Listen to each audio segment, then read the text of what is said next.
Nigeria's government has dismissed reports that its military aircraft was used for espionage in Burkina Faso. The claims centered on a Nigerian Air Force C-130 aircraft that was grounded in the Francophone country. Unconfirmed reports allege that a plane was involved in spying operations, and allegations the Nigerian government has debunked as false. The federal government clarified that the aircraft was on a routine ferry flight for scheduled maintenance and made a precautionary landing purely on safety grounds. Government officials warned that the spread of false narrative could undermine public confidence and potentially strain Nigeria's diplomatic relations within the region. For some perspective on this, I'm joined live in the studio by foreign relations and aviation expert Benga Unitilo. And on the other side is retired Major General Awal Aliyu. Gentlemen, thank you very much for being here. Benga, let me start with you. And why was this clarification necessary if these are claims and unverified? Who are the ones making this claim? Well, this is a highly sensitive issue. And you know already there's a big fracture within ECOWAS states. And the narratives we are seeing out there, it's not emanating from any government on both sides. Nothing has been validated by any of the authorities. That's either people have been released, whether espionage has been committed. Before you can even get to the issue of espionage, talking about a flight was grounded based on espionage. But we all know that for every flight that runs within an airspace, there's always a flight plan. There's a trail, radar detection. These are facts you can provide based on ICAO standards. These are things that can be easily validated. So far, no facts is in the open to say exactly what the position of things are. It's only right for the Nigerian government to do what they've done, because you have not provided any counter-argument that is veritable by any independent source to say that what you are claiming actually took place. Is this claim coming from Burkina Faso? So far, have you heard any official statements or facts provided or narrative provided that is veritable, saying an act of espionage has been committed, beyond all the narrative we are seeing on social media? I mean, let's turn to our end. The Nigerian military has explicitly debunked the espionage claims, and they've said it's a fabrication, while the aircraft lingered for days under investigation. What evidentiary threshold should international aviation bodies apply to distinguish legitimate emergencies from potential intelligence probes? Let me make a correction. You address me as a Major General. I'm not a Major General. I think the last time you also called me a senator, and I said I'm not a senator. Okay. So that, let's get this name. Sorry, I missed what you said, sir. First and foremost, the reality remains that it is not an espionage issue, not an espionage at all. It's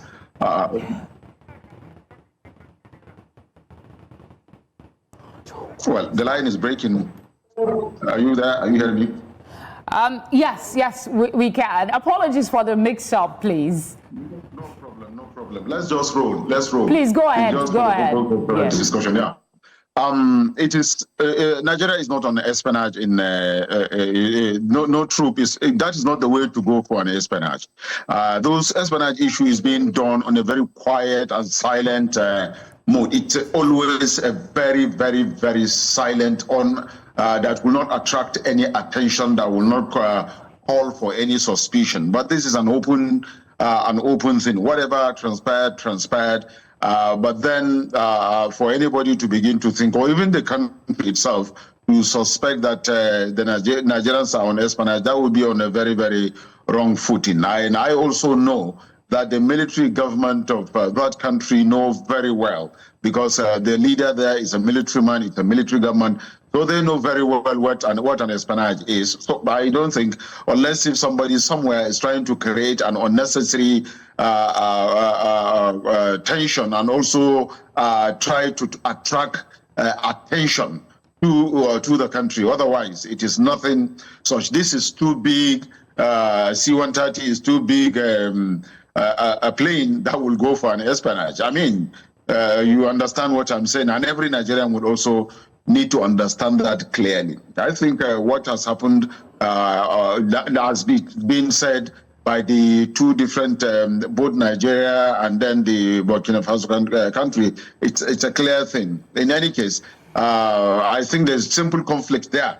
As far as I am concerned, the conflict that is bringing all this unnecessary halu-balu is because Nigeria is a democratic nation, and then there was an attempt to overthrow a democratically elected president in Benin Republic, and Nigeria's president intervened by not allowing democracy to be truncated, and some group of people of some group of countries that the leaders are military, are being led under a military government, felt that why should Nigeria intervene and then restore democracy back? So therefore, this is an opportunity present itself for them to now really held onto the Nigerian aircraft and the Nigerian Air Force personnel, and begin to make, trying to make news, also try to create issue out of it ordinarily under normal circumstances.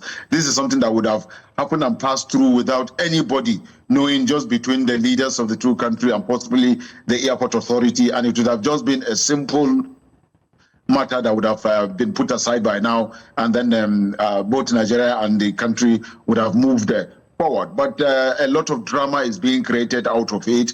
A lot of sentiment is being cajoled to be attracted to the country. But like I said, it is simply because we have a president in Nigeria, in person of Bola Ahmed Tinubu, who believes in democracy, who believes in democratic leadership and government, and who intervened by truncating a military coup and restoring back a democratically elected president in Benin Republic. This is just a simple thing that is being played out. And no less, no more, no less. Otherwise, this shouldn't have been an issue. All right, thank you very much, Awal. We'll come back to you.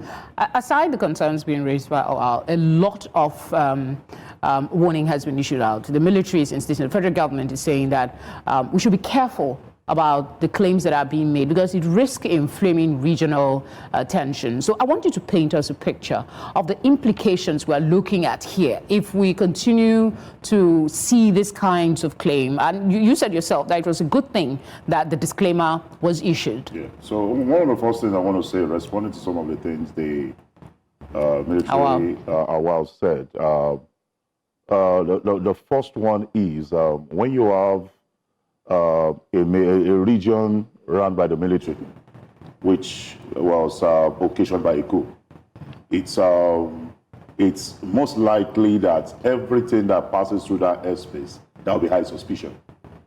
That's one of the things we must establish, because what you have is there's a lot of UN humanitarian movement going on. There's a lot of military assets moving on within that airspace. Even within the Sahel, there's a lot of movement of activity. So it's only logical for that high level of suspicion to happen, which is not verifiable yet. It's only logical. On the other side, the question you'll be asking yourself, ECOWAS is already fractured. What will Nigeria gain by destabilizing Burkina Faso? So if we say there's a covert mission and to destabilize probably Burkina Faso, what would be the gain of Nigeria? Well, I would say there really is no gain, because it's going to put a lot more pressure on us, because now it will lead to what? More instability. It will lead to more refugee crisis, and it will go further down south. Nigeria is presently having its own concerns, dealing with a lot of insurgency issue, crisis around the Middle Belt, the northern region. So there's really no immediate benefit for Nigeria to go steer up the honestness within a sister West African state.